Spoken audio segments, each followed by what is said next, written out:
All right, let's hear a couple more things Lurie had to say yesterday, as it was kind of his yearly state of the Eagles from Jeffrey Lurie. How about the idea of the Eagles still being super hungry here to go win another Super Bowl months after winning their second? But now, I got to say, an interesting sort of look at oneself. I feel like I'm just as hungry, if not more now, for a third.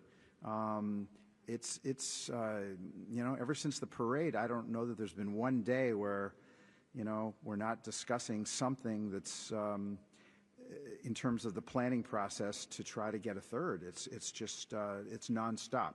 Now, maybe June, July, there's less one can do, but I find myself, it's a burning desire to get that third, and we'll go from there. That's really, it's an obsession. Maybe it's not healthy, but I think it's worthwhile. You know what, the first thing that struck me about what he said was that I hear what he's saying, and it's basically the same thing that AJ echoed immediately after the game. Not satisfied, right? Yes, but it's the semantics, it's the wording, it's the way you say it. I mean, that should be a lesson, because there's not a guy that, since this happened, that has talked about this, that doesn't feel that same way. It's just the way that you present. It's the presentation. Mm-hmm. So I just thought there's a lesson to be learned to whoever's listening, to whomever's in a position like that, or in that situation when you win a championship. It's all in the way that you say things, because they all say the same thing. It's just the way that certain individuals choose to deliver the message. I do think it's interesting listening to the Eagles post this Super Bowl versus post the first one. Mm-hmm. Lurie and Howie were obviously here for that one too. Because the first one was like, it was almost like the weight was off their shoulders. They broke through. They finally broke through. Finally.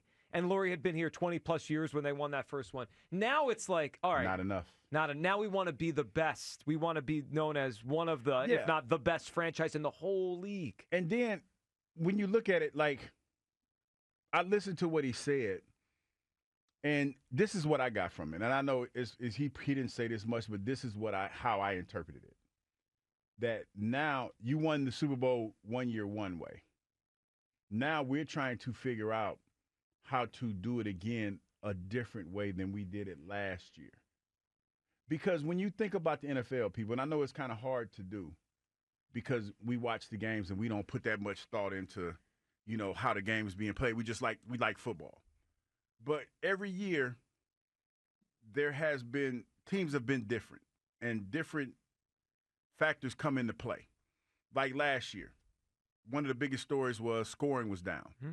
Two high safeties, they got rid of that. They had to move them up closer to the line of scrimmage they moved them back, I'm sorry, because they wanted to take away the big play. Which opened up the run game more. Exactly. That was this NFL. This is how this year played out. Next year, it's going to be something different. It's the nuance of the NFL that's fascinating. And a lot of times we don't pay attention to the nuance. We just get caught up, I remember back in the day when it used to do. It changes every year. And next year, it's going to be interesting to see how that plays and if the Eagles are ahead of the curve when it comes to that. Well, and I think a key to that, and the Patriots used to have this. Now, the Eagles, I think, have it. The ability to win either way, right? Yeah. Like, so whatever the league expresses itself, you've got the personnel and the coaching and the players to do it. Like in the Super Bowl, and Lurie said this yesterday, they kind of shut down Saquon, but the Eagles' passing game and Jalen were so good in the Super Bowl, it didn't matter, right? They still scored 40 points. Yeah. Like, you have to be able to do both to win. So I love hearing Lurie hungry here. He also was asked about the team, and something we've brought up a lot and really just kind of talked among ourselves, like, can you actually say or think they're better than last year because all the losses they've had in free agency and the trade of CJ? Let's hear how Lurie answered that question yesterday. Is it difficult to sit here right now and say, hey, we're a better team right now than we were February 9th when we beat the Chiefs, when you lose that many guys? I don't know, Bob. I'd almost like to say that has there been a better NFL team than the 24 Eagles? I don't know. I'd much rather say that. I'm very proud of that. I think we had an incredible roster. I think we'll still go into the next season with a superb roster.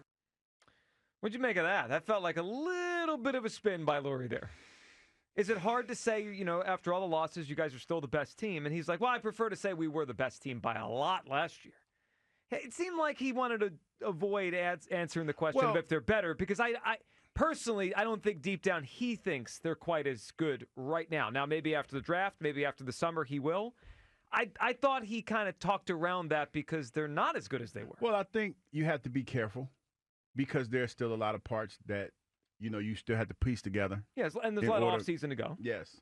So you don't want to be pigeonholed into saying something that might come back and bite you in the butt. Plus, he doesn't want to say, no, we're not as good. Like, I mean, he can't say that. But that's what I felt listening to him. Like, he doesn't believe it, but he's trying to say, well, we were so good that, it's hard to be that good. It's when I think about the Eagles, because now it's funny because a lot of people say, what do you think about the team and how they're going to be next year? I mean, really, to be honest, can't answer that question because we don't have all the pieces yet. But I think that they'll be fine because when you look at the offensive side of the ball, I think the evolution of Jalen, he's going to keep evolving and changing as a quarterback. I think that you have some pieces here that are going to be here for a while. So that part I'm not afraid of that. Now, a lot of people are probably looking at it from the defensive standpoint. I look at it like the Eagles are looking at it. They're like, okay, we got our quarterback been the 2. He's outplayed the quarterback that he played against in both of them. It's time for him to take that next step, whatever that step is, whether that's to be the guy that throws the ball down the field a whole lot, or is it a guy that he does what's kind of like what he did last year, does what's needed to be done in order to win the game in the moment. Now, he's won that way, and he's been to a Super Bowl doing that. So I think it's probably going to be more on Jalen this year than it has any other time that he's been the quarterback. Well, it feels like they're setting it up that way when the defense is going to be, just different and not as deep as it was last year. Kyle, what'd you make of that Lurie comment? Asked about the team, how do you reconcile probably not being as good? And he didn't want to say it. He just kind of said, well, we were great last year. Yeah, but I mean, it was a tap dance. I think anyone with a brain knows that it's pretty much impossible to make the argument that the Eagles right now are as good of a team as they were last year. They're clearly going into this offseason with the priority less on repeating and going back-to-back, as hungry as Jeffrey Lurie said they are for that third Super Bowl. I don't think they, as an organization, believe that they're in the best or prime position to go and win it next season. I think it seems like they're trying to course correct from what they did after the last time they went to the Super Bowl in 2017.